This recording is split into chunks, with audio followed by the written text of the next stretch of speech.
Viking longship has yet been discovered in Ireland, and yet a Viking longship that was built in Ireland was discovered in Denmark. This video tells of these Viking longships and the initial conquest of Eastern Ireland by the Vikings using ships that could compel a modern Viking to song.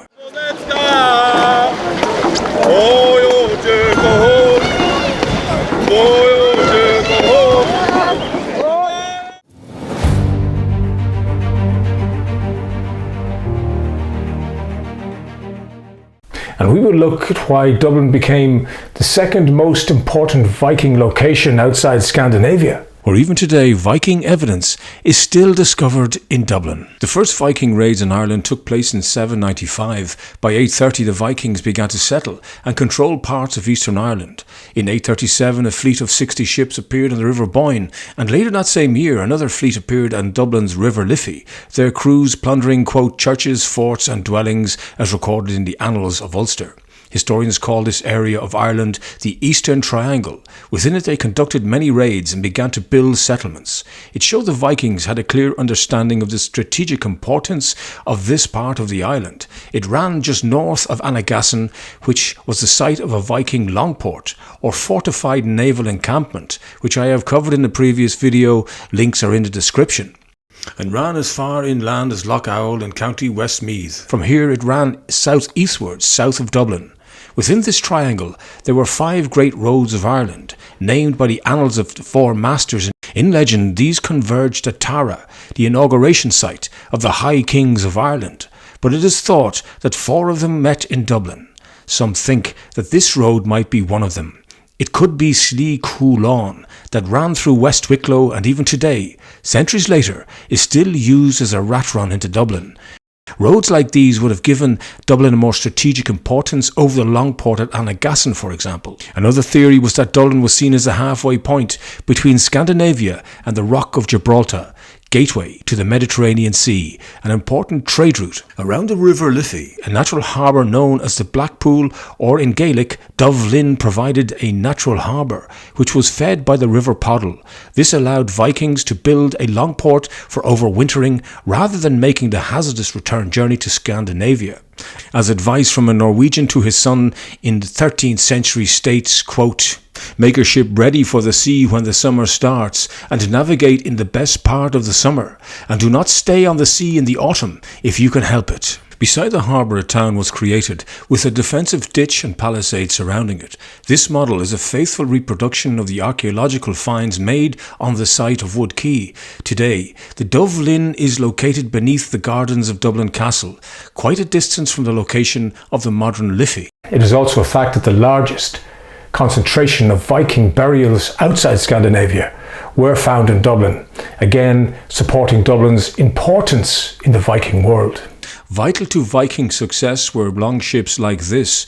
Their shallow drafts allow them to navigate a river to within a metre of depth, and yet they could cross the open sea. With large sails, they could literally glide over the biggest waves. When sailing the open sea, they travelled non-stop. A good crew could cover 100 to 190 kilometres in 24 hours.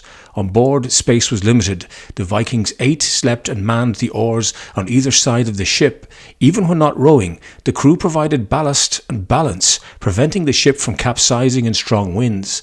Space was limited. The distance between each seat was about 73 centimetres.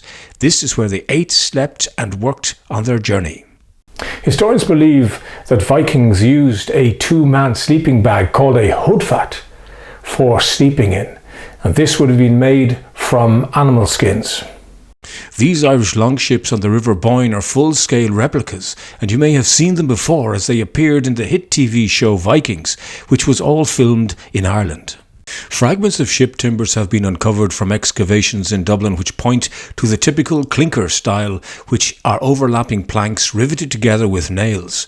Natural curvatures of trees and branches were chosen for specific parts of the ship, while long trunks were used for the ship's keel or backbone. Woodsmen split trees with axes rather than sawing them along their natural grain, retaining the wood's innate strength. A typical longship required the following for its construction: 27 oak trees, 50 pine trees, 10 willow trees, 4 ash trees, 18 cubic meters of pine roots and pine wood for tar, 600 horsetails for rope, 200 kilos of wool to make a sail, and 3 tons of ore to make rivets, and about 27,000 man-hours to build it.